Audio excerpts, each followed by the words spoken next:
नमस्कार दोस्तों, कुछ फोर हब में मैं चंद्रशेखर आप सभी का स्वागत करता हूं।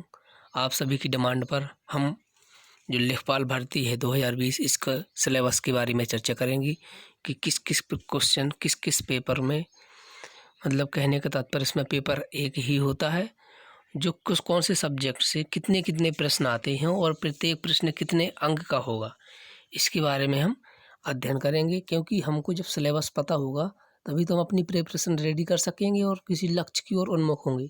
क्योंकि सिलेबस के आधार पर ही पढ़ने से हमको सफलता मिल सकती है। क्योंकि ज्ञान तो अपार है, किसी भी सब्जेक्ट से कितना भी लेते रहो, लेकिन जो हमारा उपयोगी ज्ञान हो, हमारे लिए हमारी कहने एग्जाम में वो क्वेश्चन उससे फंसे, इस प्रकार की प्रिपरेशन करना चाहिए। ऐसा नहीं कि इतिहास भूगोल सब कुछ पढ़ते रहो और वो कुछ आ ही ना। ठीक है, तो इसलिए आज हम सिलेबस लेकर आए हैं, तो आप जल्दी से जल्दी लाइक कीजिएगा, सब्सक्राइब कीजिएगा, शेयर कर दीजिएगा इस सिलेबस को ताकि सभी लोगों तक पहुंच सके। ठीक है, तो चलिए इसमें देखते हैं कि हमारे होते हैं 4 सब्जेक्ट आते हैं। कितने विषय होते हैं?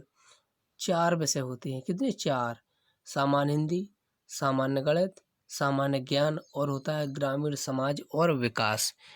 ये तो आपने शुरू से पढ़ते रखे हैं, यही जरूर इम्पोर्टेंट सब्जेक्ट हो जाता है, तो इसको ज़्यादा ध्यान देने योग्य होगा क्योंकि ये तो अपन पढ़ते रहे हैं। तो जो सामान्य हिंदी है इससे 25 प्रश्न आएंगे और प्रत्येक प्रश्न 1 अंक का होगा, अर्थात 25 प्रश्न हैं तो 25 नंबर के होंगे। सामान्य गणित भी 25 प्रश्न आएंगे, 25 नंबर के होंगे। सामान्य ज्ञान जीएस है वो भी 25 प्रश्न आएंगे, उससे वो 25 नंबर के होंगे। जो ग्रामीण समाज और विकास है उसके भी 25 प्रश्न आएंगे, 25 अंक के होंगे। इस प्रकार से कुल 100 प्रश्न होंगे और 100 अंकों के होंगे। ठीक है, तो इसकी जो नेगेटिव मार्किंग होगी वही शायद 1/3 होगी कि 3 प्रश्न गलत होने पर शायद 1 प्रश्न कटे, इस प्रकार से शायद हो सकती है।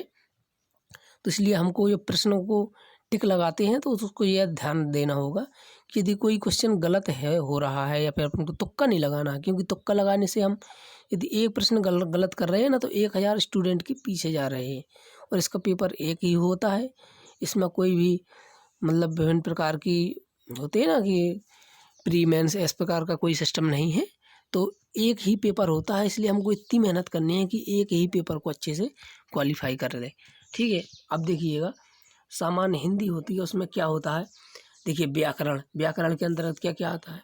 शब्द अर्थ शब्दों का प्रयोग, रस, अलंकार, समास, पर्यायवाची, विलोम, तद्भव, तत्सम, वाक्यांशों के लिए शब्द निर्माण, लोकोक्तियाँ और इसके साथ साथ वर्तनी होती है। वर्तनी जानते हैं कि शुद्ध लिखना, वर्तनी वाक्य शोधन, वाक्य होगा कहीं पर कर्ता लिखा होगा, कहीं पर कर्म, कहीं पर क्रिया, तो उसको क्रम में लगाना होगा।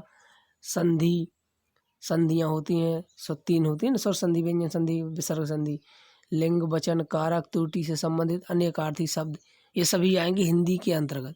इतनी चीज़ें हमको मात्र पढ़नी है बस। अब जो सामान्य ज्ञान है इसमें क्या क्या आएगा? इसमें आएगा राष्ट्रीय और अंतर्राष्ट्रीय महत्व के वर्तमान मामले, भारतीय इतिहास, स्वतंत्रता आंदोलन और भारतीय राजनीति और अर्थशास्त्र और विश्व भूगोल और जनसंख्या। जनसंख्या तो जानते हैं आप 2011 की आएगी, अभी तो जनगणना क्योंकि अभी हुई नहीं है। और सामान्य जीवन के परिप्रेक्षण से विशेष रूप से दैनिक जीवन में होने वाली घटनाओं के प्रश्न। और भारतीय इतिहास जैसे फोकस वित्तीय, सामाजिक, धार्मिक और राजनीतिक दलों की ज्ञान पर लेगा। और भारतीय स्वतंत्रता, ठीक है, आंदोलन की प्राप्ति की अपेक्षा की जाती है, इस प्रकार से आएंगे।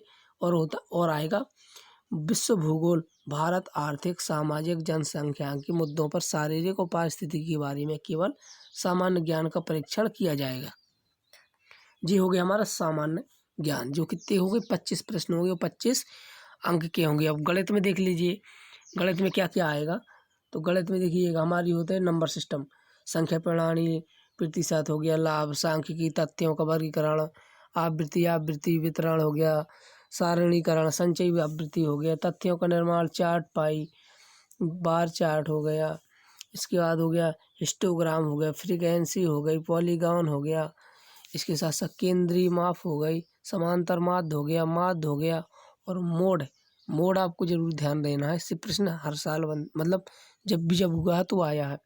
और इसके बाद जब ज्यामिति इसके अंतर्गत एक होता है, ज्यामिति के अंतर्गत हमको पढ़ना है त्रिभुज, पाइथागोरस प्रमेय, आयताकार, स्क्वायर, स्क्वायर को ठीक है वर्ग कहते हैं, ट्रिपेजियम पढ़ना है, समांतरोग्राम पढ़ना है, का परिधि, क्षेत्र पढ़ना है मतलब क्षेत्रफल, परिधि और क्षेत्रफल, इन चीज़ों को पढ़ना हमको ज्यामिति के अंतर्गत। अब बीजगणित में क्या पढ़ना है, एलसीएम पढ़ना है, एससीएम पढ़ना है, एलसीएम और एससीएम समसामयिकी समीकरण पढ़ना है, क्वाड्रेटिक समीकरण पढ़ना है, कारक, क्षेत्र, प्रमेय से संबंधित बीज इत्यादि को सभी को पढ़ना है। अब जी हमारे ये इम्पोर्टेंट है, इसको जरूर ध्यान देना है, ग्रामीण समाज और विकास। इसके लिए आपको कोई क्या करना है, एक छोटी सी एक स्पेशल क्लास लीजिए, मतलब स्पेशल क्लास तो हम देंगे ही बाद में, हर सब्जेक्ट बाई सब्जेक्ट, अभी साइंस की चल रही है उसको देखना मत भूलिएगा। और इसके साथ साथ इसके लिए कोई एक ऑथेंटिक बुक जरूर खरीद लीजिएगा, हम आपको बता देंगे कौन सी राइटर की परचेज करनी है, ठीक है। थोड़ी अभी नोटिफिकेशन आने दो थोड़ी ऑनलाइन का, मतलब अभी न्यूज़ तो आई है तो इसके बारे में देख लेंगे। ग्रामीण प्रशासन, राजस्व प्रशासन के घटक और कार्य, राजस्व प्रशासन का घटक और समारोह, ग्रामीण समाज के लिए योजना, जिला नियोजन मशीनरी पोस्ट 1992, जिला योजना मशीनरी, पीपल्स भागीदारी और एनजीओ की भूमिका। एनजीओ जानते हैं ना, गैर सरकारी संगठन होते हैं, एनजीओ कहलाते हैं, ठीक है। इसके साथ भारतीय ग्रामीण समाज, प्रकृति और लक्षण, भारतीय समाज के कारक, जनजाति, ग्रामीण शहरी, ठीक है। निरंतर कमजोर वर्गों की समस्या, अनुसूची का आयोग, अनुसूचित जाति जनजाति, ग्रामीण संस्थान प्रणाली, धार्मिक और सहयोग, ग्रामीण समाज में परिवर्तन, ठीक है, सांस्कृतिकरण भी और पश्चिमीकरण सी आधुनिकीकरण, ये सब पढ़ना है हमको। ग्रामीण रोजगार के स्रोत, स्व सहायता समूह, स्वर्ण जयंती इम्पोर्टेंट है, ठीक है, ग्राम स्वरोजगार योजना, ये सभी योजनाओं के बारे में हमको पढ़ना है। तो इस प्रकार से हमारा सिलेबस हो जाता है। अब हमारी क्लास चल रही है क्वेस्ट फॉर हब में, चैप्टर बाई चैप्टर चल रही है साइंस की, तो उसको मत देखना भूलिएगा, क्योंकि यदि इस क्लास कोई सा भी प्रश्न आएगा लेखपाल में तो इस क्लास से क्या होगा, बाहर नहीं होगा। तो ये हमारा सिलेबस है, इसके आधार पर हमको प्रिपरेशन अपनी कंप्लीट करनी है। Thank you so much. इस क्लास को शेयर कीजिएगा, सभी लोगों तक पहुंचाइएगा, लाइक कीजिएगा और सब्सक्राइब कीजिएगा। धन्यवाद।